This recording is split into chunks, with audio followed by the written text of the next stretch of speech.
Las células senescentes tienen muy mala prensa. Y con razón, son las sospechosas habituales cuando hablamos de envejecimiento, inflamación crónica, fibrosis, cáncer recurrente o deterioro de órganos. Se las llama zombies no por casualidad, sino porque se niegan a morir, propagan el caos molecular a su alrededor y además arrastran a otras células hacia su trágico destino. Pero, como suele ocurrir con los personajes más complejos de la biología, no todo es blanco o negro. En realidad, estas células tienen una sorprendente doble vida, son las villanas del envejecimiento y, a la vez, unas aliadas inesperadas en el proceso de regeneración. Puede parecer contradictorio, incluso traición científica. Pero sí, hay contextos, bien definidos, bien temporales, y bien vigilados, donde la senescencia actúa como una señal de control del daño, como una especie de freno biológico para mantener el equilibrio. Durante el desarrollo embrionario, por ejemplo, hay momentos críticos en los que ciertas células entran deliberadamente en senescencia como parte del diseño del cuerpo humano. ¿La razón? Marcar zonas que deben ser eliminadas o remodeladas para que el embrión crezca con la forma y la arquitectura adecuadas. Es una especie de poda celular elegante, se induce la senescencia, se activa la secreción de factores proinflamatorios locales, se llama al sistema inmune, y ese trozo del tejido se elimina limpiamente, como quien retira los andamios tras terminar una catedral, y no se queda en el útero. Uno de los escenarios más fascinantes donde las células senescentes muestran su faceta más altruista es en la cicatrización de heridas. Al producirse un corte o una lesión, el tejido entra en modo de emergencia. Y ahí, justo en ese caos, algunas células vecinas activan su programa de senescencia. No para rendirse, sino para coordinar.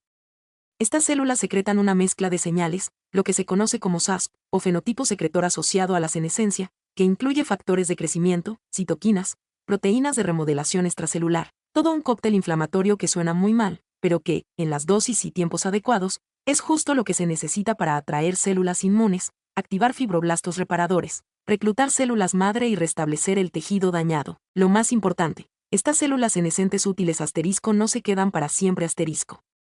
Son como bomberos celulares. Aparecen, apagan el incendio, y luego son eliminadas por el sistema inmunitario. Si no ocurre así, si se acumulan, ahí es cuando dejan de ser útiles y se convierten en un problema. Pero mientras hacen su trabajo en los primeros días de una herida, son literalmente imprescindibles.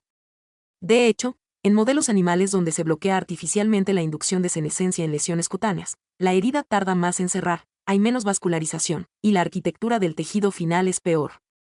Lo que demuestra que incluso los zombies tienen una función, cuando saben cuándo irse. Y luego está el nicho de células madre, otro terreno fascinante donde la senescencia participa como regulador.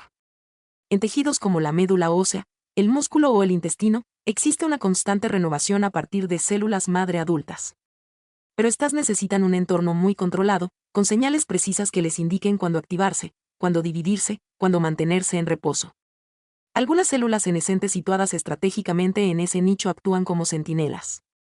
Secretan factores que mantienen a las células madre en estado de espera vigilante o inducen su activación cuando hay daño. Su papel es como el de un sabio anciano del pueblo, no construye nada, pero mantiene el orden y aconseja sabiamente a los más jóvenes. Incluso en órganos con escasa capacidad regenerativa, como el hígado o el páncreas, se ha observado que una senescencia transitoria tras una lesión aguda puede facilitar la recuperación.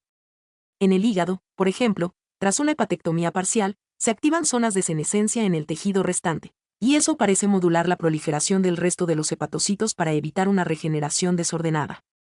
Porque no todo se trata de crecer más, sino de crecer asterisco mejor asterisco. Este lado regenerativo de la senescencia abre un dilema interesante para la medicina moderna. Si empezamos a eliminar todas las células senescentes con senolíticos sin distinguir entre las dañinas y las beneficiosas, podríamos estar perdiendo funciones importantes de control del daño o regeneración.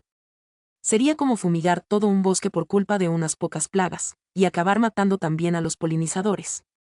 Por eso el futuro está en las xenoterapias selectivas, capaces de distinguir entre los zombies que destruyen y los que ayudan a reconstruir. Y no solo es cuestión de distinguir por marcador molecular.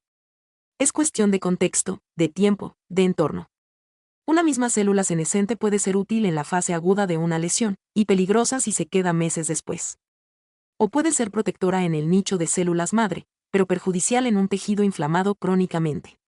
Por eso, algunas terapias están explorando moduladores del SASP, los llamados xenomorfos, en lugar de matar directamente a las células senescentes.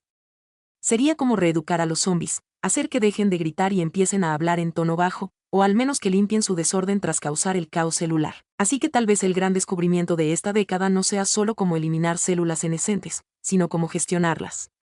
Cómo dejar que vivan lo suficiente para reparar, pero no tanto como para enfermar. Cómo aprovechar su sabiduría funcional sin permitirles que se apoderen del sistema. Porque como toda criatura ambigua, las células senescentes tienen una función. Y como toda buena historia biológica, la clave está en el equilibrio.